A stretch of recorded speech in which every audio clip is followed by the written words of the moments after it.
গত 2 দিন আগে ভারতের তামিলনাড়ুতে বিজয় থালাপতি নাকি যেন নাম, ওনার নামটা আমি ভালো জানি না, বিজয় থালাপতি এরকমই দেখলাম পত্রিকায়। উনি ডাক দিয়েছে 4 লাখ মানুষ এসেছে।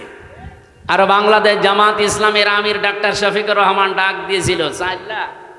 আমার মনে হয় গণনার বাইরে। আজকেও একটা মিছিল হয়েছে ঢাকাতে, পিঠের ওপরে বাম্বু গেছে, তখন আবার সোজা হয়ে গেছে। আজকে বিকালবেলা দেখবেন ফজলুর রহমান ফজু সাহেব উনি সংবাদ সম্মেলন করে বলছে, আমি জামাতকে কালো দল বলি নাই, এটা মুখ স্লিপ হয়ে বেরিয়ে যেতে পারে, আমি বলি নাই। আমার মনে হয় কেউ পেছন দিয়ে কিছু দিয়েছে। ফজু পাগলা গত কয়েকদিন আগে বলেছি যে ফজরের নামাজ যদি পড়বেন, কোরআন শরীফ পড়বেন, এরপরে মুক্তিযুদ্ধর গান বাজাবেন। ঘুম থেকে উঠে ফজরের যখন আসসালাতু খায়রুম মিনান নাওম আযান পড়বে, তখন তুমি নামাজে যাও, কোরআন শরীফ পড়ো, তারপরে ঘরের মধ্যে মুক্তিযুদ্ধের গানটা বাজাও। একটা কথা হইল, যদি কোরআন শরীফ পড়ার পরে যদি বলতো আপনারা হাদিস পড়বেন কয়েকটা, এরপরে দেশের জন্য দোয়া করবেন, তো মেনে নিতাম। মুক্তিযুদ্ধের গান বাজানো লাগবে কোন কারণে? মুক্তিযুদ্ধ হয়েছিল, স্বাধীন হয়েছিলাম, আল্লাহ বিজয় দিয়েছিলেন। এটা কোনো মানুষের কৃতিত্ব না, মানুষ কাজ করেছে, এতটুকু দায়িত্ব তার। বিজয় দেওয়ার একচ্ছত্র মালিকানা আমরা বিশ্বাস করি। আরো জোরে বলেন। এই আয়াতের ভেতরে ছিল বিজয় আল্লাহ দেবেই, তাহলে বিজয় দেওয়ার একচ্ছত্র মালিকানা আল্লাহ। তাহলে মমিন হওয়ার দায়িত্ব কার? বলেন বলেন। ও বলছে আল্লাহর। আল্লাহ মমিন হবে? আল্লাহ তো মমিন আছে। আল্লাহর যে 5000 নাম, তার ভেতরে আমরা 99টা কম বেশি জানি। এখানে মমিন নামে একটা নাম নেই। আল্লাহ তো নিজে মমিন আছে, উনি আবার মমিন হবে কেন? ওনার ওপর বিশ্বাস করে আমাদের মমিন হওয়া লাগবে। তাহলে আমরা আজ আনন্দিত এই কারণে যে আমরা এমন একজনের উম্মত, তার উম্মত হওয়ার জন্য নির্বাচিত হওয়া লাগে। হুয়াজতাবাকুম, তিনিই তোমাদেরকে নির্বাচিত করেন। আমার প্রশ্ন, নির্বাচিত হওয়া লাগে যেই পদ্ধতিতে, তার নাম কি? নির্বাচন। আপনারা কি ঘুমিয়ে গেলে? বলেন, নির্বাচিত হওয়া লাগে যে পদ্ধতিতে, এর নাম কি? এই যে এই 17 বছর চলছে, নির্বাচন হয়েছে? আমার এখন 33 বছর। 18 বছর থেকে যদি ভোট দিতে আরম্ভ করতাম, আমি 3 বার ভোট দিতে পারতাম, একবারও পারি না। তার মানে অন্তত এই আমার বয়সী যারা, এই 30, 32, 33 বছর যাদের বয়স, তারা নির্বাচন কি এটা আমরা জানি না।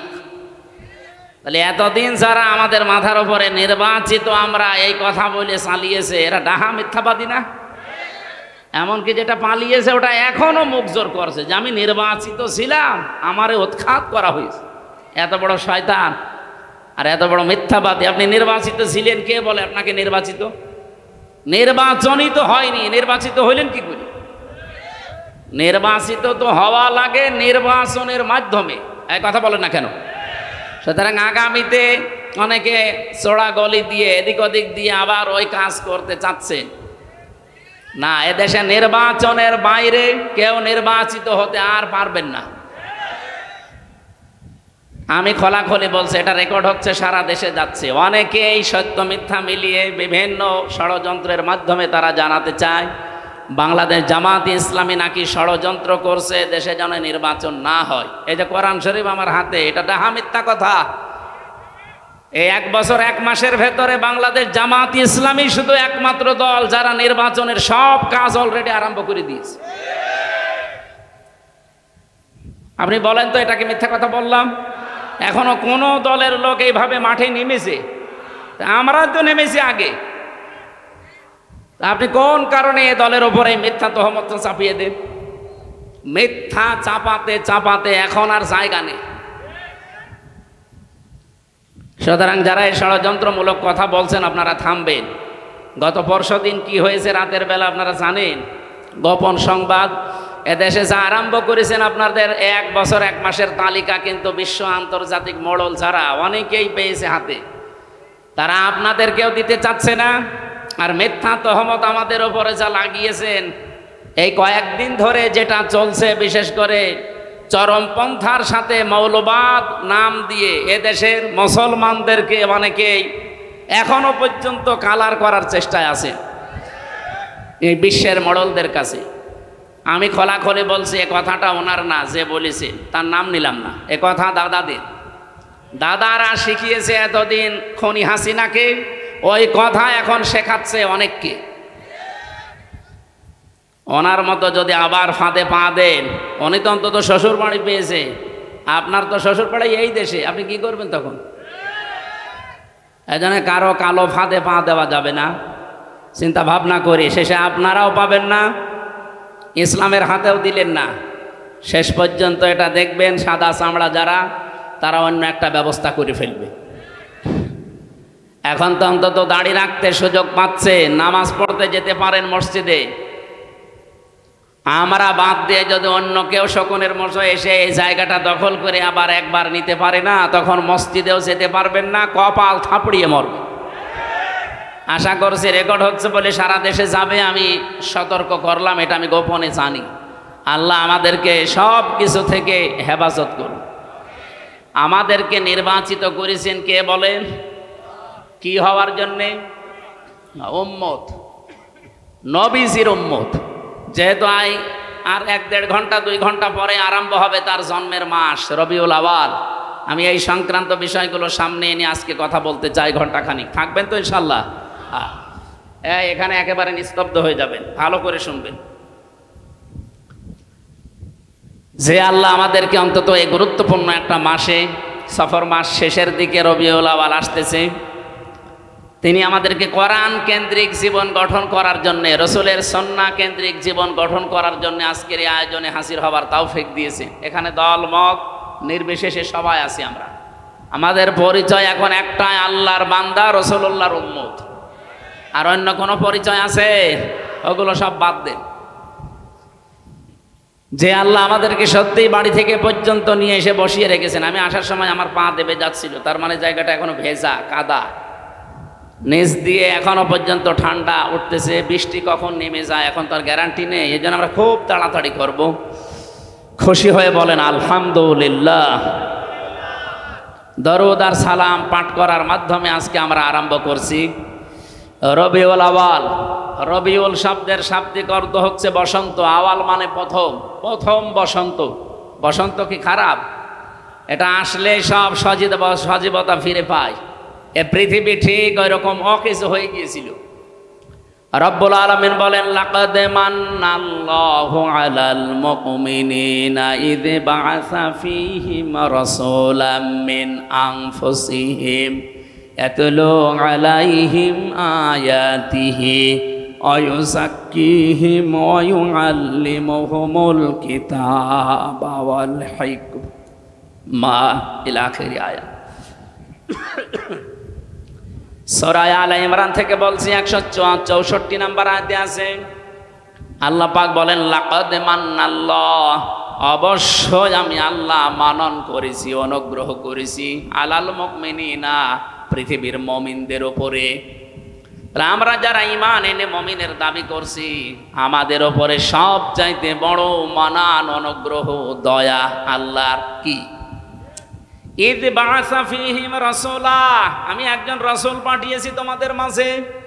এটা সবচাইতে বড় মানন আল্লাহর। তাফসীর আমি পড়তে গিয়ে আয়াতের থেকে দেখেছি, পৃথিবীতে যত দয়া, যত রহমত, যত মানান, অনুগ্রহ আল্লাহ দিয়েছেন, সবচাইতে বড় দয়া আল্লাহর কাছ থেকে এসেছে 3টা। 1 নম্বরে কোরআনে কারীম, 2 নম্বরে মুহাম্মাদুর রাসূলুল্লাহ, 3 নম্বরে আমরা মার বাবা পেয়েছি। এটা আল্লাহর রহমত। যাদের বেঁচে আছে রহমত বেঁচে আছে, যাদের মারা গেছে তার রহমত আর দুনিয়ায় নেই। তাহলে 2 নম্বরের ব্যাখ্যা বলছিলাম, বিশ্বনবীকে আমাদের মাঝে আল্লাহ পাঠিয়েছেন রহমত, মানান, অনুগ্রহ, দয়া হিসাবে। কি করতেন তিনি? ইয়াতলু আলাইহিম আয়াতিহি, তিনি আল্লাহর আয়াত তেলাওয়াত করে আমাদেরকে শোনাতেন। আজ ওপেন বলছি, আজ যত রকমের কথা বিভিন্ন রাজনৈতিক দল, বিশেষ করে বাংলাদেশে যারা দিন কায়েম করতে চান, তাদের ওপরে আপনারা ছড়িয়ে দেন, তাদের ওপরে আপনারা বসিয়ে দেন, তাদের ওপরে আপনারা চাপিয়ে দেন, তাদেরকে বলছি যে মানুষগুলো বাংলাদেশে বলেন আমরা নবীওয়ালা কাজ করি, এই বাংলাদেশ সহ বিশ্বে নবীওয়ালা কাজ করছে যারা এই 4টা কর্মসূচি হাতে নিয়েছে। 1 নম্বরে ইয়াতলু আলাইহিম আয়াতিহি, যারা আল্লাহর আয়াত তেলাওয়াত করে মানুষকে শোনায়। আরে ভাই, আমি তো নিজে সাক্ষী দিচ্ছি, এতদিন তো ওইভাবে অ্যাক্টিভ ছিলাম না। জেল থেকে বের হয়ে অ্যাক্টিভ হয়ে দেখলাম বাংলাদেশ জামাত ইসলামী এবং ইসলামী ছাত্র শিবির আর ইসলামী ছাত্রী সংস্থা, এই 3টার ভেতরে আমি শুধু পেয়েছি তারা কোরআন তেলাওয়াত শোনাবে। এটা প্রথম কর্মসূচি।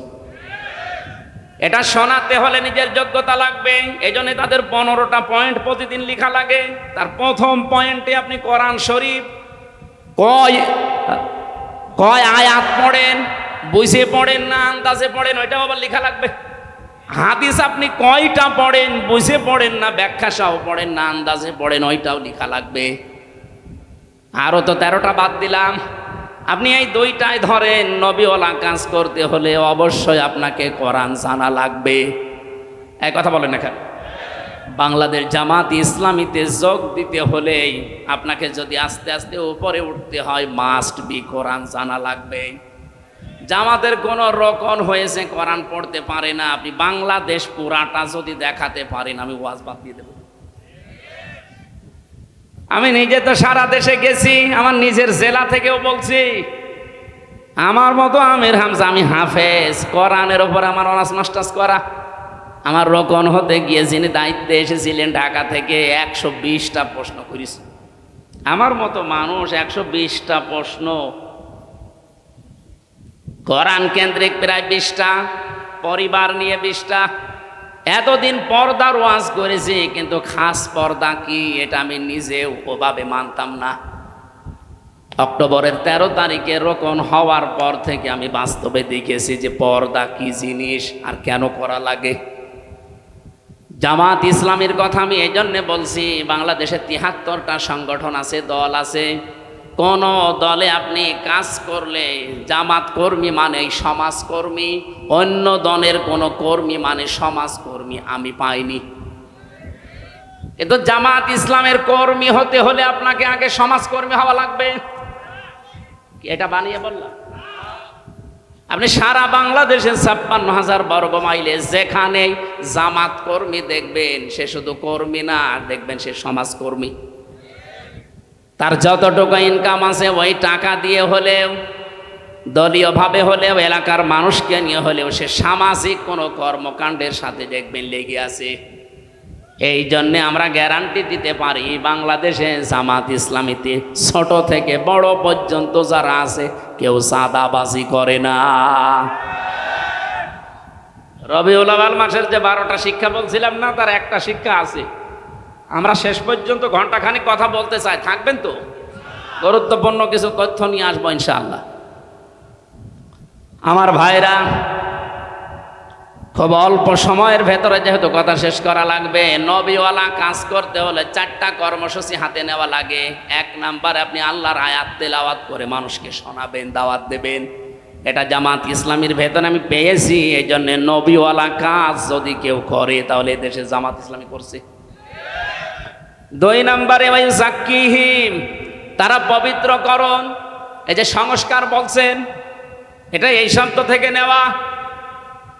সংস্কার তো 1 বছর 1 মাস হয়ে গেল, যা আশা করেছিলাম কিছুই হয়নি। শুধু নাটোরে ডিসি গেছে কুষ্টিয়ায়, কুষ্টিয়ারটা কুমিল্লায়, মাল তো সব একই আছে। আমরা চাই যে দায়িত্ব ভার নিয়ে আপনি বসেছেন, এটা যেন কিছুদিনের ভেতরে অন্তত আমাদের দেখান, নয়তো আমরা বিশ্বাস হারিয়ে ফেলছি। অন্তত সংস্কার এবং দৃশ্যমান কয়েকটা বিচার দেখান। এক কথা বলেন না কেন যে একটা মহিলার সিদ্ধান্তের কারণে 2000 মানুষ অলরেডি বিদায় নিয়েছে। এটা সরকারি জরিপ। বেসরকারি জরিপ হচ্ছে 3432 জন। এতগুলো মানুষ যার কারণে দুনিয়া থেকে এই 24 সালেই বিদায় নিল, আর এই 15.5 বছর তো বাদই দিলাম। এখনো পর্যন্ত প্রায় 40,000-এর উপরে মানুষ বিভিন্ন হাসপাতালের বেডে, বাড়িতে কাতরাচ্ছে। একটা মানুষের কারণে যদি এরকম ক্ষতি হয় তো তার কিছু করা দরকার না? আমরা চাই খনি হাসিনার দৃশ্যমান বিচার যেন এদেশে তাড়াতাড়ি করা, নয়তো আবার কেউ খনি হাসিনা হয়ে উঠবে। অনেকে আশা প্রকাশ করছে।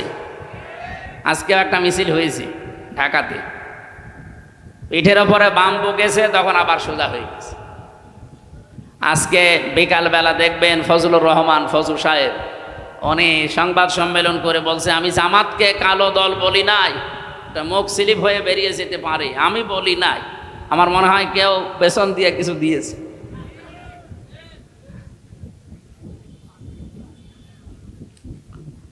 আমার ভাইরা, আমি শুধু ইঙ্গিত দিয়ে গেলাম। কোরআনে কারিমে এরকম 4টা জায়গায় 4টা আয়াত একই রকম শুধু শব্দ হেরফের করা আছে। সূরা বাকারা 129 নম্বর আয়াত, সূরা বাকারা 152 নম্বর 151 নম্বর আয়াত, সূরা আলে ইমরান 164 নম্বর আয়াত, আর সূরা জুমা 2 নম্বর আয়াত। এই 4টা জায়গায় একই কথা আছে যে নবীওয়ালা কাজ করতে হলে এইগুলো করা লাগে। যারা এদেশে করছে আপনি নির্দ্বিধায় বিশ্বাস করতে পারেন কোরআনের সাথে তাদের মিল আছে, তারাই মাত্র নবীওয়ালা কাজ করছে। আল্লিমুহুমুল কিতাব, 3 নম্বরে তারা কিতাবের শিক্ষা ব্যবস্থা চায়। এই বাংলাদেশে যতগুলো আন্দোলন হচ্ছে আল্লাহর কোরআনকে শিক্ষা ব্যবস্থায় নিয়ে যাওয়ার জন্য আপনি তাকান। এই যে 15 বছরের ভেতরে একটা বিষয় দেখবেন, আগে 5 এবং 8-এ বৃত্তি পরীক্ষা হতো, 100 মার্কের কোরআন হাদিস থাকতো, সেটা এই 15 বছরে পোড়াটা তুলে দিয়েছে, একটাও না।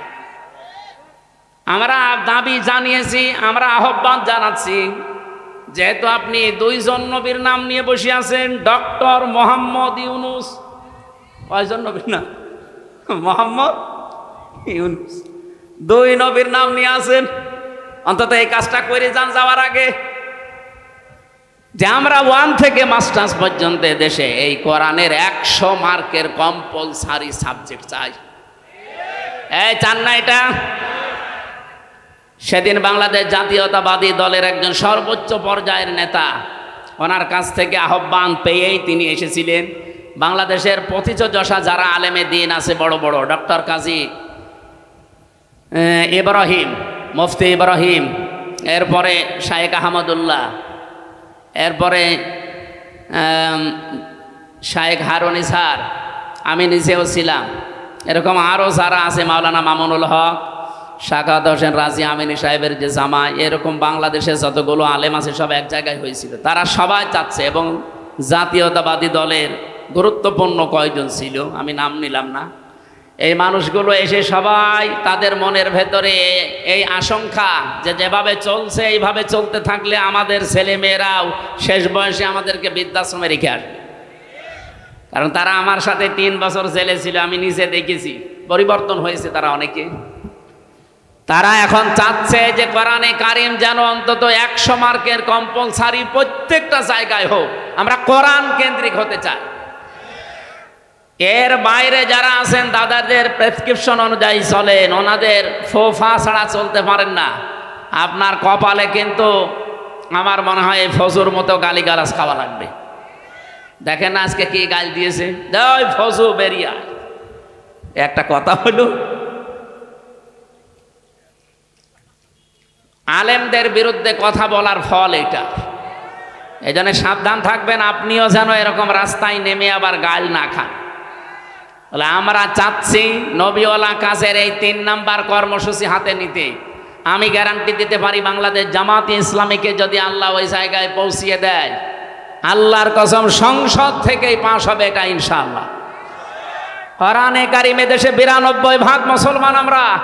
অন্য ধর্মের যারা আছে তাদের ধর্মগ্রন্থ তারা পড়বে, কোনো অসুবিধা নেই, কিন্তু 92% আমরা মুসলমান। আমরা চাই এদেশে 1 থেকে শুরু করে মাস্টার্স পর্যন্ত একটা ছেলে যখন বের হয়ে আসবে অন্তত যেন আলেম হয়ে বের হয়ে আসে। আজকে আমার কুষ্টিয়ার ডিসি পাল্টিয়ে গেছে, উনি খুলনায় গেছে, পটুয়াখালীর একজন যিনি উনি আজকে এসে জয়েন করেছে। সাক্ষাৎ করেছিলাম আগেরটার সাথে, উনি অনেকদিন ওএসটি হয়েছিল, শেষ পর্যায়ে এসে কুষ্টিয়াতে দায়িত্ব পেয়ে চলে গেছে আজকে। আমি যতটুকু কথা বলে তার সাথে বুঝেছি ভেতরে তার কোরআনে কারিমের যতটুকু আলো আল্লাহ দিয়েছে, এই জন্যে কুষ্টিয়াকে অন্তত সাদাবাজ মুক্ত করার জন্য তিনি চেষ্টা চালাচ্ছিলেন। কিন্তু কিছু মানুষের কারণে আল্লাহরে বান্দা আর পেরে দেয়নি, এখন খুলনাতে চলে গেছে। আল্লাহ যেন সফলতার সাথে, সততার সাথে এবং এখলাসের সাথে দায়িত্ব পালন করার তৌফিক দিন। আজকে কুষ্টিয়ার সবচাইতে বড় অফিস, আমি ওখানে গিয়েছিলাম দুপুরবেলা, অনেক সময় ছিলাম। উনি আমারে বলছিলেন, আমি প্রায় 16-17 বছর ওএসডি হয়েছিলাম। আল্লাহ যখন আমাকে দায়িত্বে এনেছেন, আর আমি যতদিন কুষ্টিয়ায় আছি, উনি গ্যারান্টি অন্তত আমাদের 8-9 জনের সামনে দিলেন যে যারা সততার দিক থেকে, চরিত্রের দিক থেকে 1 বছরে এগিয়ে আছে, আমি তাদের মাধ্যমে কুষ্টিয়াতে কাজ করতে চাই। তিনি নাম নেয়নি, কিন্তু আমি জেনেছি তারা হচ্ছে বাংলাদেশ জামাত ইসলাম। 1 বছর 1 মাসের ভেতরে তাদের কোনো চরিত্রে খুঁত পেয়েছেন আপনি? বিড়ি খায় এমন একজন কর্মী পেয়েছেন? বাকিগুলো তো বাদই দিলাম। আর বাকি অন্যান্য যারা আছেন, এই 73টা দলের অধিকাংশ দল, আমি সবাই বলি নাই, অধিকাংশ আপনি মিলিয়ে দেখবেন, তারা যাদের আদর্শ নিয়ে রাজনীতি করে, ও আদর্শই না। তা আমাদেরকেও যারা মওদুদীর অনুসারী, মওদুদীর উম্মত পর্যন্ত বলে ডাকেন, আপনি মানুষ। আমরা মওদুদীর উম্মত মানে, মওদুদীর অনুসারী মানে, আমরা তাকে ফেকার ইমামও মানি না, তাকে আমরা মাযহাবের ইমামও মানি না।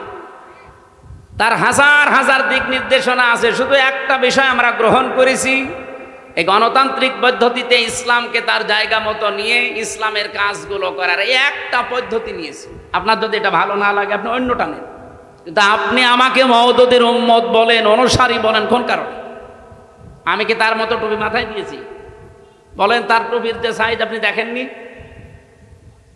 আমি তার মতো যে পোশাক, তার যা আছে সব কিছুকে আমার তার মতো আছে, আমি একটা শুধু নিয়েছি। আপনার যদি ভালো না লাগে, আপনি ওটা নিয়েন না, কিন্তু এরকম গালিগালাজ করবেন না। এটা কিন্তু আর আগস্টের 5 তারিখের আগে নেই, 24 সালের, এখন 25 সালের সেপ্টেম্বরের কয় তারিখ আজকে? আগস্টের 25 তারিখ চলছে। সুতরাং আমরা সাবধান হব এখন। আর আমাদের মুখে যেহেতু লাগাম নেই, সত্য কথা বলতে আর কোনো বাধা আছে? আগেও বলতে পারতাম, কিন্তু মুখ চেপে ধরা হতো। এখন চেপে ধরেন তো দেখি। আর আসবেন না, আমি জানি। আসবেন কি করে? আপনি তো পালিয়েছেন। আমার ভাইরা, নবীওয়ালা কাজের যে দোহাই দিয়ে আমরা অনেকে মানুষকে ধোকা দিচ্ছি, আজকে আমি বলতাম না এটা। শুধুমাত্র তেলাওয়াতকৃত আয়াতটা, এই সূরা কি আনআম 165টা আয়াত আছে, এটা নাজিল হয়েছে মক্কায়। এখান থেকে একটা বিষয় আমার মাথার ভেতরে ঘুরপাক খাচ্ছে, এই কারণে নিয়ে আসলাম এটা। 4 নাম্বারটা আগে বলি, তারপরে আমি বলছি। ওয়াল হিকমা, হিকমতের সাথে কাজ করা লাগবে। আজ যারা এ কথা মিডিয়ার সামনে এসে আলেম নামে কলঙ্ক, তারা জালেম নাম নিয়ে এগুলো বলেন যে 5 কোটি মানুষ এক জায়গায় হলেই কি ইসলাম কায়েম হয়ে যাবে? 5 কোটি না, এ বাংলাদেশের সব মানুষ এক জায়গায় হলেও ইসলাম কায়েম হবে, এ কথা আমরা বলি না। ঢাকার মহাসমাবেশে ইসলাম কায়েম হয়ে যাবে কথা কেউ বলেছে বাংলাদেশে? বলেন। আপনি আগ বাড়িয়ে বলতে গেলেন মানে অবশ্যই আপনার পেছনে কেউ কাতুকুতু দিচ্ছে। কেউ না জানুক, আমরা তো জানি। 5 কোটি 5 লাখ 5,000 মানুষ এক জায়গায় হলে ইসলাম কায়েম হবে, কথা আমরা যেহেতু বলি না, সুতরাং এইটা আমাদের দিকে চাপিয়ে আপনি কোন দিকে ইঙ্গিত করছেন আপনি ভালো জানেন, আমরাও হালকা জানি। আমরা এটা হেকমাত হিসাবে এই অনুষ্ঠানটা করতে যদিও 3 কোটি 3.5 কোটি টাকা খরচ, কিন্তু এটার দ্বারা ইসলামের, বিশেষ করে এদেশে ইসলামপন্থী মুসলমানদের যা হয়েছে 100 বছরও এটা হয়নি। এক সমাবেশে আন্তর্জাতিক মহল থেকে বিশেষ করে যতগুলো রাষ্ট্রদূত বিশ্বের কাজ করে এই দেশে, সব এখন জামাত অফিসে এসে ধর্ণা দেয়। আপনি দেখেছেন প্রতিদিন বাংলাদেশে বিভিন্ন দেশের রাষ্ট্রদূত, বিভিন্ন দেশের উপপ্রধানমন্ত্রী পর্যন্ত এসে দেখা করে যাচ্ছে। এমনি করে তারা। বিদেশি সাংবাদিক আমি যাদের সাথে পরিচিত হয়েছিলাম ওই দিন, তারা পর্যন্ত বলেছে যে একটা দলের ডাকে এত মানুষ এক জায়গায় হয়, এটা পৃথিবীর মনে হয় প্রথম ইতিহাস। ওই সাংবাদিক ফ্রান্সে, উনি ইংরেজিতে বলছিলেন যে একটা দলের ডাকে এত মানুষ ঢাকাতে, এটা মনে হয় পৃথিবীর প্রথম ইতিহাস, এত মানুষ এক জায়গায় হয়নি। গত 2 দিন আগে ভারতের তামিলনাড়ুতে বিজয় থালাপতি নাকি যেন নাম, ওনার নামটা আমি ভালো জানি না, বিজয় থালাপতি এরকমই দেখলাম পত্রিকায়, উনি ডাক দিয়েছে 4 লাখ মানুষ এসেছে। আর বাংলাদেশ জামাত ইসলামের আমির ডাক্তার শফিকুর রহমান ডাক দিয়েছিল 4 লাখ। আমার মনে হয় গণনার বাইরে। তাই আপনি কি মনে করছেন যে এই সমাবেশ যদি বাংলাদেশের আর 73টা দল আছে, যে কোনো দলকে করতে দেন তো 3 কোটি টাকা না, আমি 30 কোটি টাকা তাদেরকে বলবো খরচ করতে, তাও তারা এর অর্ধেক মানুষ নিয়ে আসতে পারবে না। কারণ আমরা যারা এদেশে জামাত ইসলামী থেকে ওই জায়গায় গিয়েছিলাম, এটা ইবাদত মনে করে গিয়েছিলাম, এটা একটা হেকমা। আমরা হেকমার ব্যাখ্যায় অনেকগুলো বিষয় ছিল, আমি সবগুলো নিয়ে আসতে পারছি না। আমি শুধু এই মক্কা এবং মদিনায় নাসিল হওয়ার একটা প্রেক্ষাপট নিয়ে আসতে চেয়েছি। এদিকে তাকান, এ সূরা নাসিল হয়েছে মক্কায়। কোথায়? কোরআন শরীফের ভেতরে মক্কায় নাসিল হওয়া সূরা 92টা, আর মদিনায় নাসিল হওয়া সূরা 22টা। অন্য আরেকটা বর্ণনা আছে 86টা আর 28টা। আমরা প্রথমটায় ধরলাম। তাহলে এই সূরাটা মক্কায় 165টা আয়াত আছে, আমরা মাত্র একটা আয়াত পড়েছি। আমার এই মাথার ভেতরে এই আয়াত নিয়ে যত তথ্য আছে, এই 1 ঘন্টা তো এমনি বললাম, কিয়ামত পর্যন্ত আলোচনা করলে এই আয়াত শেষ হবে না। এত কথা এর ভেতরে আল্লাহ লুকিয়ে রেখেছে। আমরা হালকা টান দিয়ে কিছু বের করতে পারবো ইনশাল্লাহ, ওইগুলো আপনাদেরকে ডেলিভারি দেবো ইনশাআল্লাহ। তাহলে সূরাটা নাজিল হয়েছিল কোথায়? মক্কা। এই জন্য সূরার নাম মাক্কি সূরা। মদিনায় যতগুলো সূরা নাজিল হয়েছে সবগুলোকে বলা হয় মাদানী সূরা। তো শিক্ষা কি? আপনি দেখবেন যতগুলো সূরা মক্কায়, এই 92টা সূরার কোনো জায়গায় ইয়া আইয়ুহাল্লাযীনা আমানু পাবেন না। আপনি যারা আছে কোরআন পড়ে, শেষ পর্যন্ত পড়িয়েছে উপর থেকে, অবশ্যই শুরু থেকে শেষ পর্যন্ত এনাদের পড়া আছে। স্টেজের সামনের কাতারে যারা, একটাও বাদ নেই, প্রত্যেকেই 1 থেকে শেষ পর্যন্ত পড়িছে। কিন্তু আপনি বলেন এই 92টা সূরা ইয়া আইয়ুহাল্লাযীনা আমানু নেই। ইয়া আইয়ুহাল্লাযীনা আমানু, হে যারা ঈমানের দাবি করো, এই কথা আছে শুধুমাত্র মাদানী সূরার এই 22টা সূরায়, তাও 89 জায়গায় শুধু। বলেন এবার বাস্তবতা কি? আমার এই মাথার ভেতরে আমি এটা পেয়েছিলাম, এই মালয়েশিয়া বিশ্ববিদ্যালয়ে একটা সেমিনার ছিল, ওখানে প্রায় 28টা দেশের শিক্ষক শিক্ষিকা এসেছিল। ওই সেমিনারে কথা বলতে আমারও 2 মিনিট সময় দিয়েছিল, যে তাকওয়ার ব্যাখ্যাগুলো আপনি সঠিকভাবে 2 মিনিটের ভেতরে তুলে ধরেন। এক একজনকে এক একটা দিয়েছে। তার ভেতরে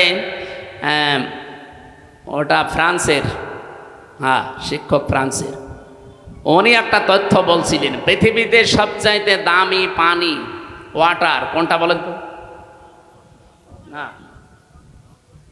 এটা তো আমিও বলেছিলাম, কিন্তু আমি বলেই ধরা খেয়েছি। আরে ভাই, 1 গ্লাস জমজমের পানি কয় টাকা?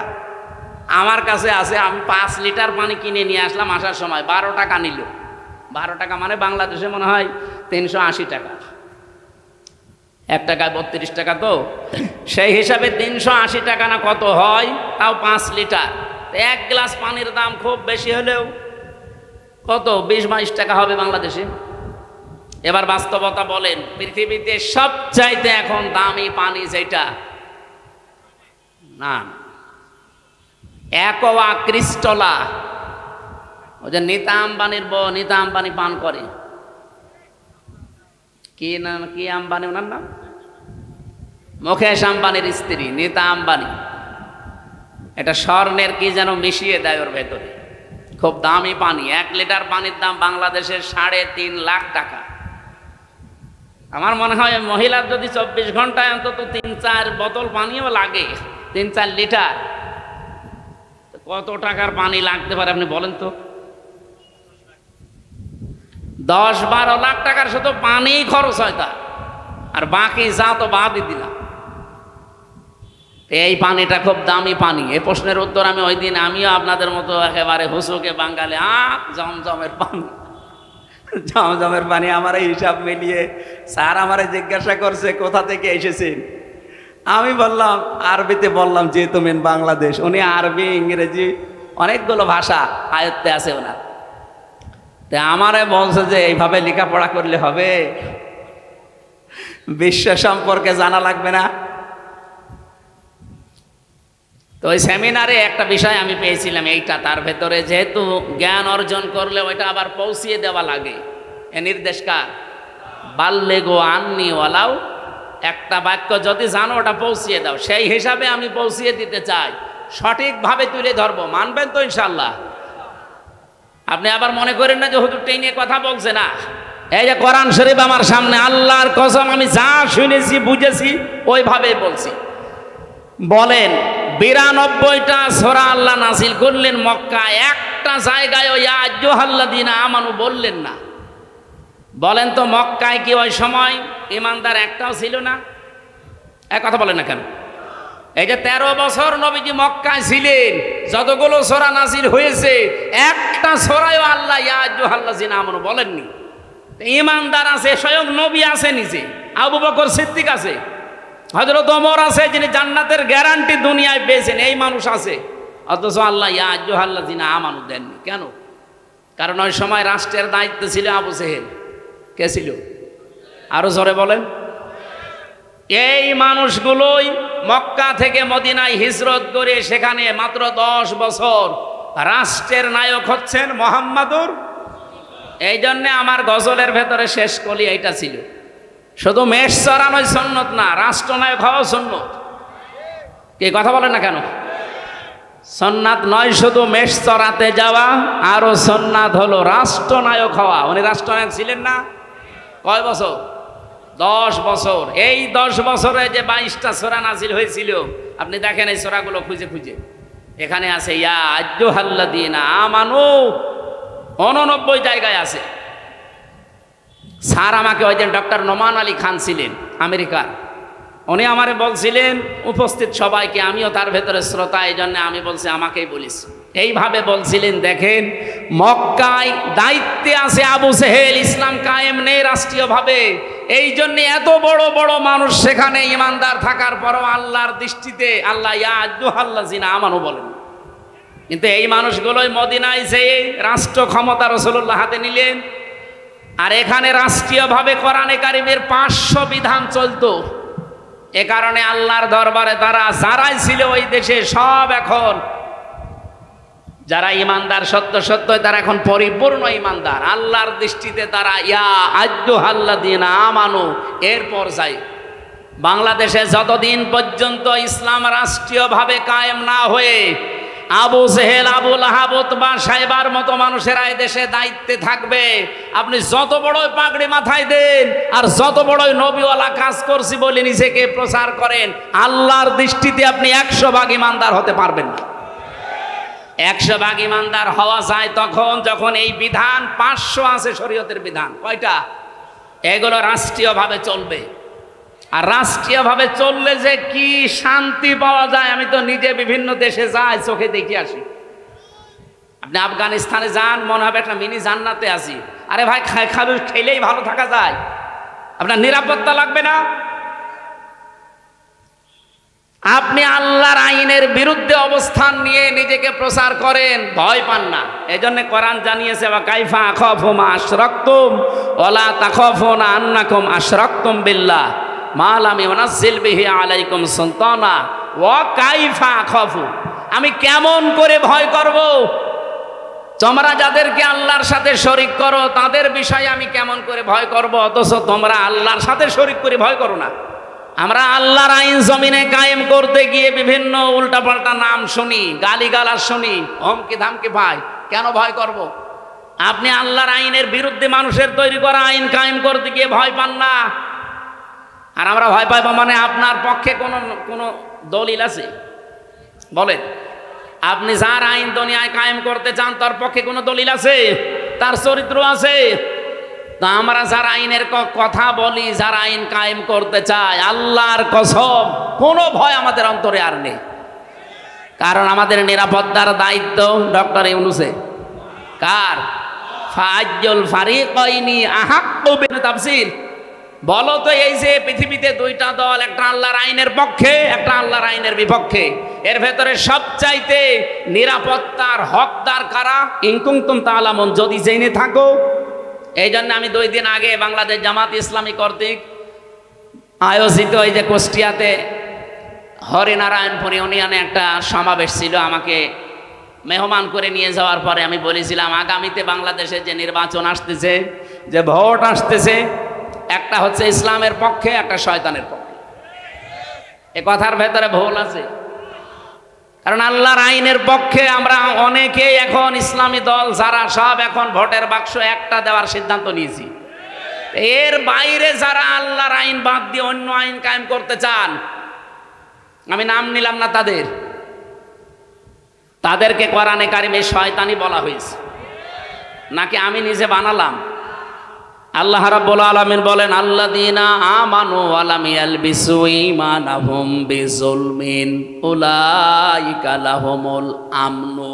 ভালো করে শুনবেন, আল্লাহ বলেন আমি নিরাপত্তা দেই, আমার পক্ষ থেকে যদি কেউ নিরাপত্তা পেতে চায় দুইটা গুণ অর্জন করা লাগবে, ঈমান আনা লাগবে আর শিরিক আর জুলুম মুক্ত জীবন গঠন করা লাগবে। এখানে জুলুম মানে শিরিক। আমি এই আয়াতটা মিলিয়েছিলাম সূরা আলে ইমরানের সাথে, অমাং দাখলাহু কানা আমিনা। যখন আমার মা আমার সাথে ছিল, বললাম যে মা এই যে এটা মাকামে ইব্রাহিম আলাইহিস সালামের যে পায়ের চিহ্ন এখনো আছে।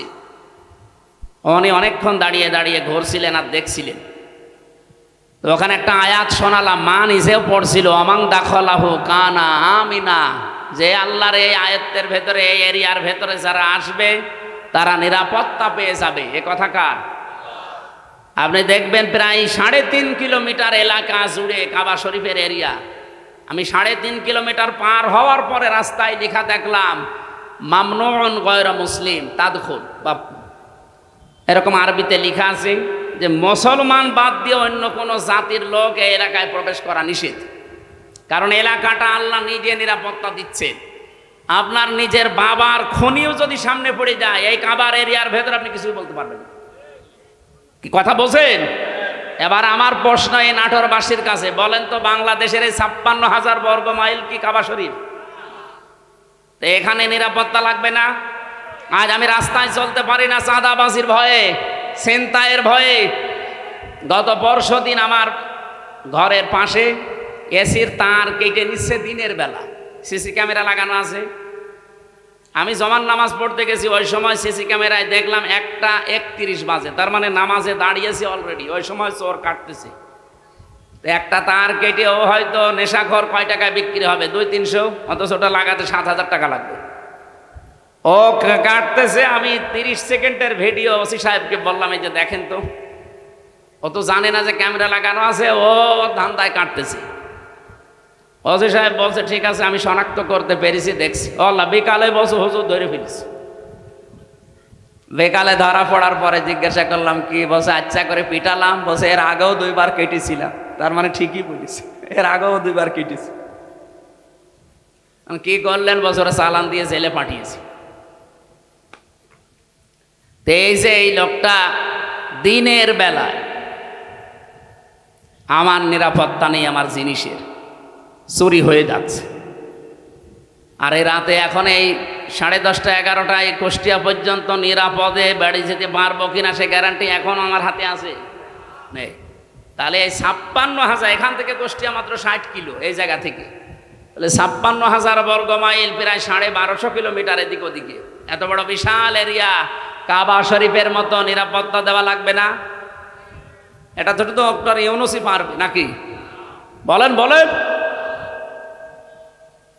আল্লাহ রাব্বুল আলামিন বলেন উলাইকা লাহুমুল আমনু, এই যে উলাইকা দিয়েছে। এই বাংলাদেশের 56,000 বর্গ মাইলের দিকেই মনে হচ্ছে আল্লাহ এভাবে আঙ্গুল দিয়েছেন। এই মানুষগুলোই নিরাপত্তার হকদার, যদি তারা সত্যি ঈমান আনতে পারে নির্ভেজাল ভাবে, আর তারা ঈমানের সাথে জুলুমকে, তার মানে শিরিককে মিশ্রণ না করে। বাংলাদেশে নিরাপত্তার সাথে চলতে হলে দেশ শিরিক মুক্ত করা লাগবে।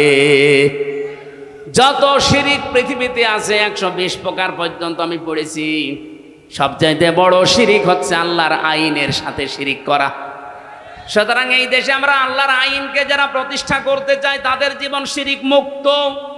আল্লাহর আইনের বাইরে অন্য কোন আইন, যারা বাবার আইন, স্বামীর আইন, চাচার আইন, দাদার আইন, ব্রিটিশের আইন কায়েম করতে চান, আপনি শিরিক করছেন। আপনি নিরাপত্তায় থাকতে পারবেন না। আমাদের নিরাপত্তা তো মাস্ট বি আছে, আমরা মরে গেলেও শহীদ, বেঁচে থাকলেও গাজী। এরকম একটা শপথ বাক্য নিয়েই দুনিয়ায় বেঁচে আছি। কুলিন্না সলাতি অনুসুকি মাহইয়া মামাতি লিল্লাহি রাব্বিল আলামিন। নবী আপনি বলেন আমার নামাজ, আমার কোরবানি, আমার বেঁচে থাকা, আমার মরে যাওয়া সব আমি আল্লাহকে দিয়েছি। এই কথা বলেই কিন্তু এই রাস্তায় আসা লাগে। যারা শপথ বাক্য পাঠ করে রকম হতে হলে এ আয়াত পড়ায় না? যারা পড়িয়েছে আপনি জিজ্ঞাসা করেন, আমারে তো পড়িয়েছে, আমারে আমিরে জামাত জেলখানায় পড়িয়েছে। বলছে এখানে পড়িয়ে দিলাম, বাইরে যেয়ে নতুন করে ঝালাই করবা। এসে আমি আবার এই 7-8 মাস পড়াশোনা করে পরীক্ষা দিয়ে ঝালাই করে আমাদের কেন্দ্রীয় মেহমান মোবারক ভাই এসে আমারে বলছে বলো কুলিন্না সলাতি, অথচ এই আয়াত সেই ছোটবেলা থেকে পড়ছি। তো ওই দিন পড়ার পর থেকে একটা আলাদা জিনিস আল্লাহ আমাকে দান করেছে, বলেন সুবহানাল্লাহ। আমার ভাইরা, আমি যে কথাটা তুলে আনতে চেয়েছিলাম, বাংলাদেশে এই 54 বছরে এখনো পর্যন্ত আল্লাহর বিধান একটাও চলছে না। সুতরাং আল্লাহর দৃষ্টিতে আমরা এখনো পরিপূর্ণ কামেল মুমিন হতে, আপনি জোর করে দাবি করলেও হবে না, এটা তো বলা লাগবে কোরআন আর হাদিসের দৃষ্টিতে। 92টা সূরাতে আল্লাহ ডাক দিলেন না, অথচ মক্কা ইমানদার ছিল, কিন্তু দায়িত্বে ছিল আবু জেহেল। কে ছিল? কিন্তু মদিনায় যাওয়ার পরে আল্লাহর বিধান কায়েম করে দায়িত্বে ছিল রাসূলুল্লাহ।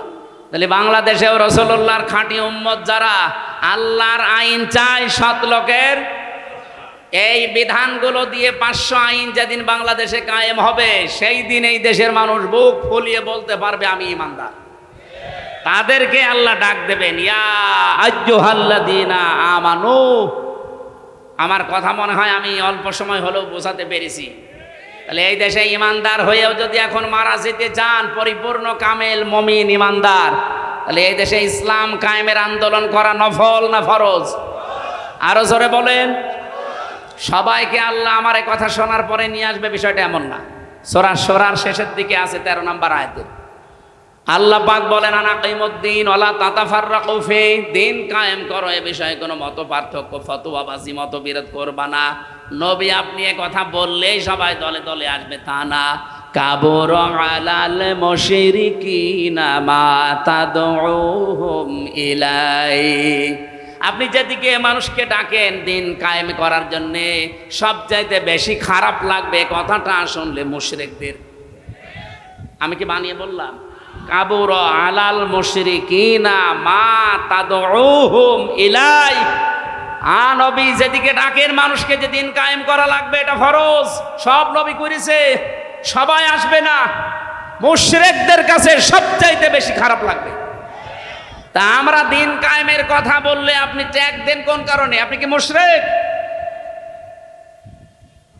আপনি মুশরিক না, আপনি আসতেও চান না কেন? সে কথাও আল্লাহ পরে শেষের দিকে দিয়েছে। আল্লাহু ইয়াজতাবি ইলাইহি মাইয়াশা ওয়া ইয়াহদি ইলাইহি মাইয়ুনিব। আল্লাহ যাকে ভালোবাসে, পছন্দ করে, শুধুমাত্র তাকেই দিন কায়েমের জন্য মনোনীত করে। ওয়া ইয়াহদি ইলাইহি মাইয়ুনিব, এবং যে মন থেকে আল্লাহর দিকে ফিরে আসতে চায়।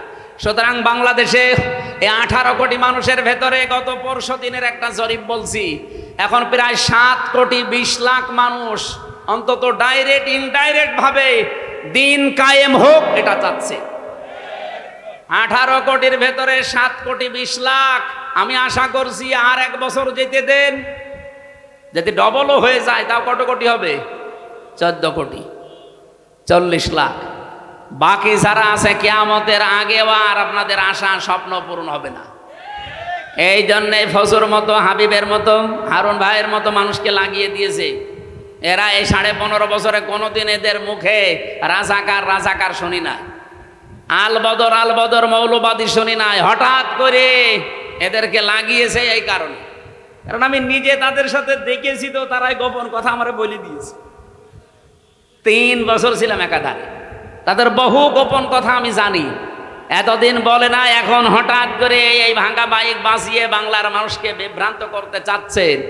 তারা ভালোভাবে জানে যে যেভাবে আসতেছে মানুষ ইসলামের দিকে, একামতে দিনের দিকে, এভাবে যদি ঝুঁকতে থাকে, আর একবার যদি 300 এমপির ভেতরে 151 জন আল্লামা সাইদি সাহেবের মতো, মাওলানা নিজামের মতো, আলী হাসান মোহাম্মদ মুজাহিদের মতো মানুষ মাত্র 151 জন এবার চলে যেতে পারে। ওরা 5 বছর লাগবে না, 1 বছরে যা করেছে, আর ক্ষমতা হাতে পেলে 2 বছরে ওরা যা করবে কিয়ামত পর্যন্ত আমরা চেয়ারের মুখ দেখতে পারবো।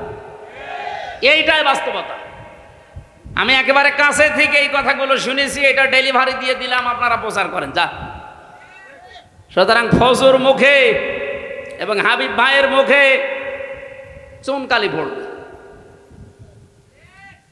আজকে কয় তারিখ? 25। আর মাত্র 5 দিন পর একটা অনুষ্ঠান আছে আমার, এই যে মোলাডুলি পাশে, মোলাডুলির পাশে ঈশ্বরদী থানার ভেতরে। আল্লাহর ওলিরা না এটা বন্ধ করে দেবে, বলেন সুবহান। আরে ভাই, এতদিন মসজিদের মেম্বারে দাঁড়িয়ে এই কথাগুলো বললে আপনারা বলতেন যে বিশাল সাহসী হুজুর, অথচ খালি সময়ের পরিবর্তে এই কথাগুলো এখন বললে আপনি বলেন যে মসজিদ কি রাজনীতি করার জায়গা? কি আশ্চর্য গো! মসজিদে যদি রাজনৈতিক কথা বলা না যায়, তো মসজিদে কি করবে? আপনি মসজিদে নববীতে যান, এখনো মেহরাবটা আছে, ওখানে উপরে আজান দেয়, নিচে অস্ত্র রাখার জায়গা। মেহরাব মানে কি? অস্ত্রাগার, যেখানে অস্ত্র রেখে দেয়, ইমাম সাহেব তার উপরে দাঁড়ায়, খুতবা দেয়, জাতিকে সতর্ক করে। আর সেই মসজিদে এখন চাঁদাবাজদের বিরুদ্ধে, চরিত্রহীনদের বিরুদ্ধে কথা বলতে গেলে বলে মসজিদ কি রাজনীতি করার জায়গা? রাজনীতি কোথায় করব? ঝড়ে জঙ্গলে। সম্মানিত উপস্থিতি, আমি মক্কা এবং মদিনায় সূরা নাযিল হওয়ার প্রেক্ষাপটে যতটুকু বুঝেছিলাম ডক্টর নোমান আলী খান হাফিজাহুল্লাহর বক্তব্য থেকে আমি ডেলিভারি দিয়েছি। আশা করছি আপনি বুঝেছেন। এবার আপনার বিবেকের বিষয়, এদেশে সত্যি সত্যি ইমানদার পরিপূর্ণ যদি আল্লাহর দৃষ্টিতে হতে চান, রাষ্ট্রীয়ভাবে ইসলাম কায়েম করার জন্যে সর্বাত্মকভাবে চেষ্টা করা লাগবে। আর সবাইকে আল্লাহ নিয়েও আসবেন। আল্লাহ যাকে পছন্দ করে এবং যে মন থেকে আসতে চায় তাকে দিয়ে আল্লাহ এই কাজ করাবে। সুতরাং এই 7 কোটি 20 লাখ মানুষকে আমার মনে হয় আল্লাহ পছন্দ করে ফেলেছে। বাকি যাদেরকে এখনো পছন্দ করেনি তারা লাইনে থাকেন, সিরিয়াল করেন, একটা একটা করে আসেন। এই কথা বুঝতেছেন? এবার আসেন তো সূরা মায়েদার এই আনআমের 50 নম্বর আয়াতটা আমরা পড়েছি। নবীকে নিয়ে যে কথাগুলো এই মাস আসলে এখন বলা হবে, নবী গায়েব জানে, বিভিন্ন জিনিসের কথা তার উপর চাপিয়ে দেওয়া হয়, সেইটাই আল্লাহ জানিয়েছেন। হে নবী, আপনি বলেন কুল্লা আকুলু লাকুম ইনদি খাযাইনুল্লাহ, যে বলেন আমার কাছে আল্লাহর ধন ভাণ্ডার নেই। ওয়ালা আলামুল গায়বা, আমি গায়েব জানি না। ওয়ালা আকুলু লাকুম ইন্নী মালাক, আর আমি দাবি করি না যে আমি ফেরেশতা।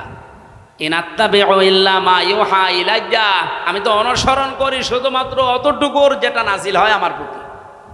কুল হাল ইয়াস্তাবিল আমা ওয়াল বাসীর, নবী আপনি বলেন তো যারা হক এবং যারা বাতিল, যারা চক্ষুষ্মান যারা অন্ধ, এরা কি সমান?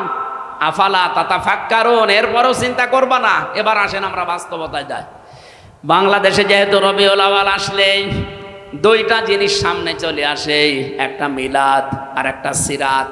কি আসে? আমার 1 ঘন্টা হয়ে গেছে, শুরু করব? আরো 15-20 মিনিট বলতে চাই, থাকবেন?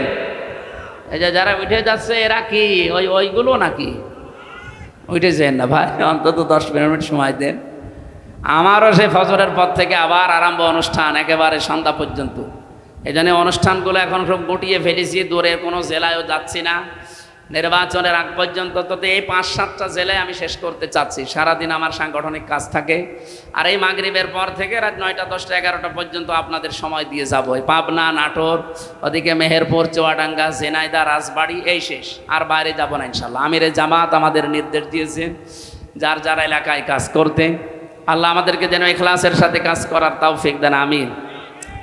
এ মাস আসলে যেহেতু এই ভেজালগুলো আছে, এই জন্য নিরসন করছি। কি আসে বলেন তো? মিলাদ আর সিরাত। মিলাদ মাহফিল হবে না? 63 দিন ব্যাপী নবীর মিলাদ মাহফিল কারা যেন আয়োজন করেছে চট্টগ্রামে, 63 দিন। আর বাংলাদেশ জামাত ইসলামী চট্টগ্রামের চনতি ময়দানে আল্লামা সাঈদী যেটা করতেন, ওখানে 19 দিন ব্যাপী 19 জন আলেম প্রতিদিন যাবে। আমার 18তম দিনে দিয়েছে নবীজির রাজনৈতিক জীবন কেমন ছিল। আশা করছি ওখানে কথাগুলো সঠিকভাবে তুলে ধরতে পারবো ইনশাআল্লাহ, আপনারা দোয়া করেন। আজকে আমার বিষয়টা হচ্ছে মিলাদ এবং সিরাত, এই 2টা শব্দ নিয়ে। অনেক মানুষ আছে বাংলাদেশে মিলাদ মানে সিরাত মানতে চায় না, অনেকে আবার সিরাত মানে মিলাদ মানতে চায় না। না, দুইটাই মানা রাখবে। মিলাদুন বিলাদুন থেকে এসেছে, এটা মানে জন্ম বৃত্তান্ত। মিলাদ মানে কি? নবীজির জন্ম থেকে আপনাকে 27টা শিক্ষা নেওয়া লাগবে, শুধু জন্ম থেকে। এবার তার সিরাত আরম্ভ হয়েছিল, এই সিরাত থেকে 12টা, আর এখান থেকে 27টা। আমি একটা প্রথমে দিতে চাই, দেখেন তো আপনি নিতে পারেন কিনা। এটা সিরাত ইবনে হিশামে এসেছে। বিশ্বনবী পৃথিবীতে আসার পরে তাকে যিনি কোলে তুলে নিয়েছিলেন দুধ দেওয়ার জন্যে, আমরা কয়েকজনের নাম জানি, তার ভেতরে অন্যতম নাম হচ্ছে হযরতে হালিমাতুস সাদিয়া। এর আগেও দুধ খাওয়িয়েছে সোয়াইবিয়া নামক একজন, কিন্তু এই যে হালিমাতুস সাদিয়া, ওনাকে বুকে তুলে নিয়ে দুধ দিয়েছিলেন প্রথমে। সিরাত ইবনে হিশাম যিনি লিখেছেন, উনি বলেন ডান স্তন মুখে দেওয়ার পরে নবীজি মুখ বের করে নিলেন, বাম স্তন মুখে দেওয়ার পরে নবী মুখ, ডান স্তন দেওয়ার পরে তিনি দুধ খেয়ে আরম্ভ করলেন দুধ পান করা। বাম স্তন দেওয়ার পরে তিনবার তিনি মুখ বের করে দিলেন। হযরতে হালিমা বলেন, আমি মুখের দিকে তাকিয়ে দেখি, চোখের ইশারা দিয়ে মোহাম্মদ আমাকে বসাতে চায়। মা হালিমা, জোর করেন কেন? ডান স্তন আমার ছিল, এটা তো আমি পান করেছি। বাম স্তন এটা আমার না, আমি জানি আপনার একটা সন্তান আছে ছোট, আমার আব্দুল্লাহ দুধ ভাই, এটা আমার দুধ ভাই আব্দুল্লাহর হক। আপনি জেনে রাখেন, দুনিয়ায় আমি ভাইয়ের হক নষ্ট করার জন্য আসি নাই, এসেছি ভাইয়ের হক ফিরিয়ে দেওয়ার জন্যে। বাংলার মুসলমানেরা, সেই নবী এই রবিউল আউয়াল মাসে জন্ম নিয়ে মায়ের কোলে বসে ভাইয়ের হক নষ্ট করে না, ফিরিয়ে দেয়, সেই নবীর উম্মত এখন আমরা দাবি করছি।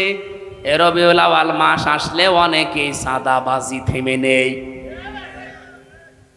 অনেকের দুর্নীতি ঘুষ খাওয়া থেমে নেই। কিসের রবিউল আউয়াল পালন করেন আপনি, মিলাদ দেন। বহু মানুষকে আমি কুষ্টিয়ার কথা বলছি, আমি নাম নিলাম না, কুষ্টিয়াতে শুনেছি চাঁদার টাকা আদায় করে এনে মিলাদ দেয়। হ্যাঁ, আমি নাম নিলেও নিতে পারতাম। কুষ্টিয়া, ওই যে চাউলের কাজ কারবার বেশি হয়, কুষ্টিয়া থেকে পোড়াদা পর্যন্ত যে বিশাল মার্কেট, বাংলাদেশের দ্বিতীয় মার্কেট বলা হয় এটা। এখানে অনেকেই দেখি, শুনছি, দেখছি, তারা চাঁদাবাজি করে আমাদের মতো হুজুরকে দিয়ে মিলাদ পড়াচ্ছে। এই রবিউল আউয়ালে পড়াবে, টাকা কিসে? চাঁদা। কি দিচ্ছে? তো মিলাদে আপনি কি বলবেন? মিলাদ মানে বিলাদ, বিলাদ মানে জন্ম বৃত্তান্ত। নবীর জন্ম বৃত্তান্ত থেকে তো প্রথমে এই শিক্ষা আপনাকে নেওয়া লাগবে যে নবীজি ভাইয়ের হক ফিরিয়ে দিতেন, আর আপনি ভাইয়ের হক আরো নষ্ট করছেন, মেরে খাচ্ছেন, আবার মিলাদ দিচ্ছেন তার নামে। আশা করছে আপনি থামবেন, এটা আপনার কানেও যাবে, ডাইরেক্ট না গেলেও ইনডাইরেক্ট আপনার কানে যাবে, আপনি থামবেন। 2 নম্বরের বিষয় পেয়েছি সিরাত। বিশ্বনবী মুহাম্মদুর রাসূলুল্লাহর জীবন চরিত্র, তার আদর্শ, এটাকে সিরাত বলা হয়। আমার প্রশ্ন, দুনিয়াতে বহু মানুষ শুধু নবীজির মিলাদ মেনেছে, বিশ্বাস করেছে, মহব্বত করেছে মিলাদকে, কিন্তু তারা জাহান্নামে গেছে শুধু সিরাত না মানার কারণে। কিন্তু বহু মানুষের জীবনী আমি পড়ে দেখেছি, তারা মাত্র শুধু মিলাদ না, মিলাদও মেনেছে, সিরাতও মেনেছে। এই মানুষগুলো দুনিয়া থেকে জান্নাতি। যেমন হযরতে আমির হামজা, হযরতে আব্বাস রাদিয়াল্লাহু তাআলা আনহুমা, 2 জনের কথা আপনি পড়া জীবনী পড়ে দেখবেন। তাদের পড়া জীবনে আমি পড়ে পেয়েছি, তারা মিলাদও বিশ্বাস করেছে, নবীর জন্ম, তারা সিরাতও মেনেছে। কি আমি বেশি বললাম? তারা মিলাদও মেনেছে, সিরাতও মেনেছে, 2 জনে জান্নাতি। আপনি সিস্টেম অপর পৃষ্ঠায় দেখুন, আরো 2 জন চাচা আছে নবীর আপন চাচা, আবু লাহাব আর আবু তালেব। এই 2 জন চাচা নবীর মিলাদ নিয়ে, জন্ম নিয়ে খুশি ছিল, কিন্তু নবীর আদর্শ পেয়ে তারা খুশি হয়নি। এই জন্য 2 জনে জাহান্নামী। আমার মনে হয় যারা জ্ঞানী মানুষ বুঝে ফেলেছেন। সুতরাং এই রবিউল আউয়াল আসলে শুধু মিলাদ নিয়েই খুশি থাকবেন, আপনি আর কি খুশি? আবু লাহাব নিজের বাড়ির কাছের মেয়ে লোক কিনা দাসীকে এই 2 আঙ্গুল দিয়ে আজাদ করে দিয়েছিল, এত খুশি হয়েছিল এই লোকটা। আপনি আর কয় টাকা খরচ করবেন, নাই 2 মণ মিষ্টি কিনবেন, আর ও নিজের কাজের মেয়েকে আজাদ করে দিয়েছে। এত খুশি হয়েছিল নবীর জন্মে, নবীর মিলাদে, নবীর জন্ম গ্রহণ করায়, কিন্তু নবীর আদর্শ মানে নাই, এই জন্যে জাহান্নামী। এই জন্য কি? আর 2 জন চাচার কথা বললাম না, নিজে আমি আমির হামজার কবরের পাশে দাঁড়িয়েছিলাম, মনে হচ্ছে এখনো বসে আছে জিন্দা, কারণ শহীদরা মরে না। বলেন শহীদরা। এই হিসাবে বিশ্বাস করি বাংলাদেশ জামাত ইসলামীর যে 11 জন কেন্দ্রীয় নেতাকে ফাঁসি দিয়েছে, জেলখানায় হত্যা করেছে, প্রত্যেকটা শহীদ, কেউ মারা যায়নি, সবাই আল্লাহর জান্নাতের খাবার খাচ্ছে। কারণ তাদেরকে কেউ যদি বলে মরিয়ে গেছে, তার কবিরা গুনাহ হবে। ওয়ালা তাহসাবান্নাল্লাযীনা কুতিলু ফি সাবিলিল্লাহি আমওয়াতা, তোমরা কেউ ধারণাও করবা না, মুখে তো বলবাই না। ওয়ালা তাকুলু লিমা ইউকতালু, মুখে তো বলা যাবে না, ধারণাও করা যাবে না। এটা সূরা বাকারায়, সূরা আলে ইমরানে 2 জায়গায় আছে। মুখে বলা যাবে না, ধারণাও করা যাবে না যে শহীদ হয়েছে যারা মরে গেছে।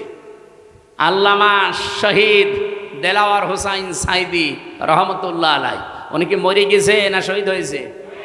বলেন বলেন।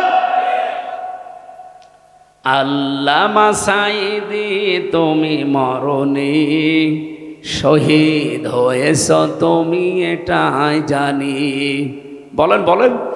আল্লামা সাইদি তুমি মরনি, শহীদ হয়েছ তুমি এটাই জানি। কাবা শরীফের পাশে যে এই গজলটা যে বানিয়েছিল তাশরিফ, এই ছেলেটা ছিল আমার সাথে, আমার ছোট মেয়েকে কোলে নিয়ে ওই কাবার পাশে বসে বসে বলছিল। আমার মনে হচ্ছে যে কাবা শরীফে যে সাইদি সাহেব একবার ঢুকেছিল না, মনে হচ্ছে উনি ঢুকতেছে। কারণ শহীদ যারা হয় আমরা সবাই বিশ্বাস করি এরা মরে। আরো জোরে বলেন। এখন প্রশ্ন আসতে পারে, তাহলে শহীদ তো অনেকেই মরেছে, অনেকেই মেরে ফেলা হয়েছে, তাদেরকে অনেকে শহীদ বলতে চায় না। জিয়াউর রহমানকেও মেরে ফেলা হয়েছে, মুজিবুর রহমানকেও মেরে ফেলা হয়েছে, 2 জনকে মেরে ফেলা হয়নি। তবে আজ পর্যন্ত আপনি শুনেছেন কোনো দিন যে শহীদ শেখ মুজিবুর রহমান? কেউ বলে। শহীদ জিয়াউর রহমান বলে। আমি আশা করব শহীদ জিয়ার যে আদর্শ ছিল, উনি যে মনোভাব নিয়ে রাজনীতি করতেন, বাংলাদেশে যারা বিএনপিতে আছেন তার মনোভাবে ফিরে আসেন। তিনি সারা জীবন ছিলেন ভারতের বিরুদ্ধে।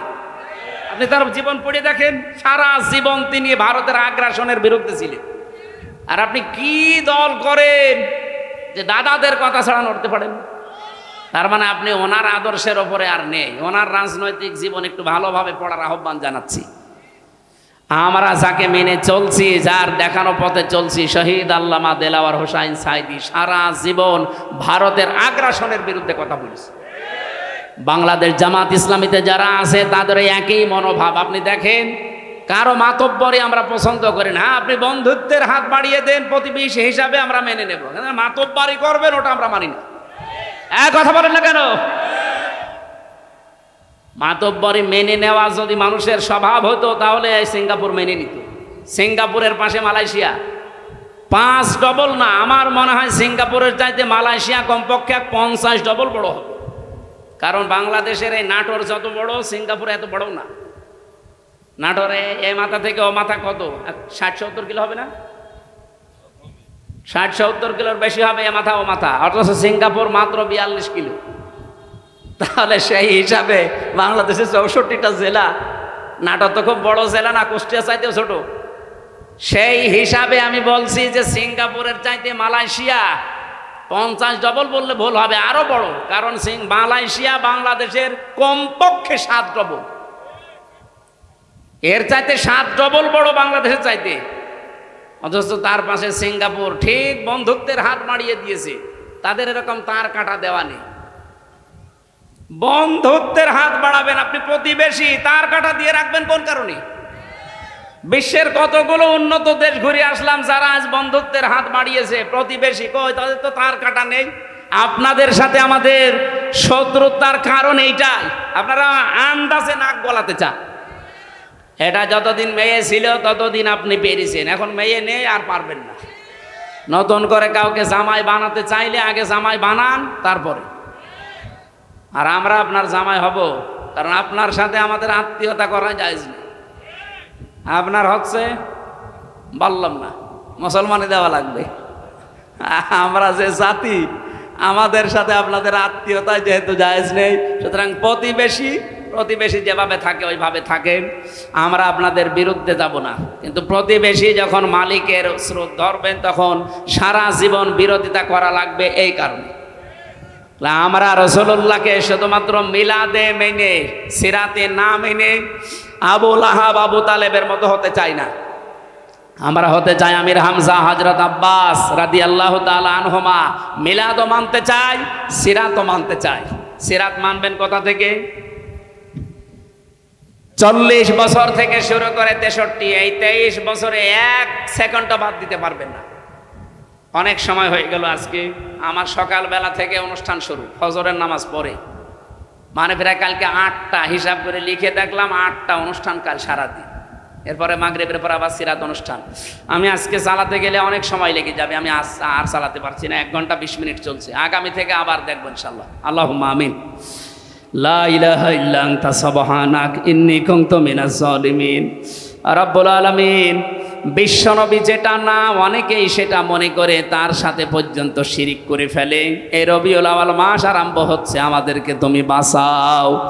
তাকে যেই নিয়ামত দিয়েছিলে ওহি, ইনাত্তাবিউ ইল্লা মা ইউহা ইলাইয়া, সেই ওহি অনুসরণ করার তৌফিক আমাদের দান করো।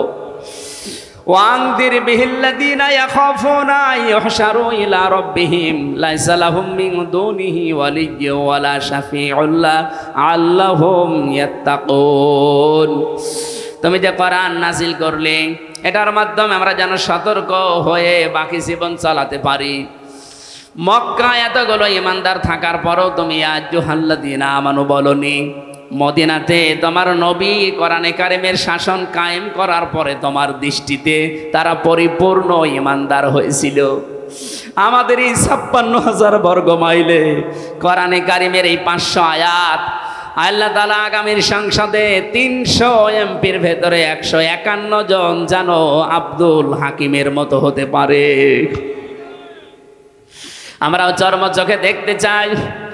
56,000 বর্গ মাইল তোমার কালাম পোড়াটা দিয়ে চলছে। তোমার ইয়া আইয়ুহাল্লাযীনা আমানুর ভেতরে আমরাও পরিগণিত হতে চাই। মরণের আগে তুমি সেই ব্যবস্থা আমাদের মাধ্যমে করে দাও। আজকের এই সুন্দর আয়োজনে যে যুবকগুলো শ্রম দিল, এদেরকে যে মা পেটে নিয়েছে, মায়ের পেট খাদিজার মতো বানিয়ে দাও।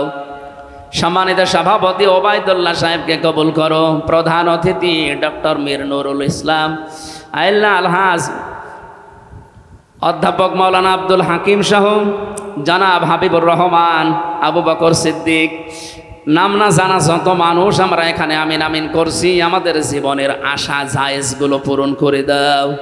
শয়তানের ধোকায় যত অন্যায় করে ফেলেছি আল্লাহ, অন্যায়গুলো ক্ষমা করে দাও। এই নাটোর গুরুদাসপুর, বড়াই গ্রাম, লালপুর, বাগাতিপাড়া, নাটোর সদর সহ এই বিভিন্ন এলাকাতে যে মানুষটার মাধ্যমে আমি কোরআনের দাওয়াত নিয়ে আসি, বড় ভাই মোজাম্মেল হক, আল্লাহ তুমি তাকে সুস্থতা দান করো। আমার কণ্ঠটা তুমি কোরআনের জন্যে মেহেরবানি করে কবুল করে নাও। মা বোনেরা যারা পর্দা ডালে বসে আছে, আল্লাহ সামনে আমাদের উহুদের যুদ্ধ, বদরের যুদ্ধ, তাবুকের যুদ্ধ আমরা পাইনি, কিন্তু ভোট যুদ্ধ আসতেছে। আল্লাহ দল মত নির্বিশেষে আমাদের ঐক্যবদ্ধ হয়ে এই ভোট যুদ্ধে ইসলামের পক্ষে থাকার তৌফিক দাও। মেয়েদেরকে তুমি ফাতেমাতুজ জাহরার মতো বানিয়ে দাও। আমরা অনেকে অসুস্থ আছি, শেফায়ে কামেলা জেলা দাও। এলাকায় যারা কবরে আছে আল্লাহ কবরগুলো জান্নাত বানিয়ে দাও। আগে সেই 12 সাল 13 সাল 14 সালের দিকে যখন আসতাম, আবু বকর সিদ্দিক নামে আমার এক নাম ডাকা মামা এলাকায় ছিল।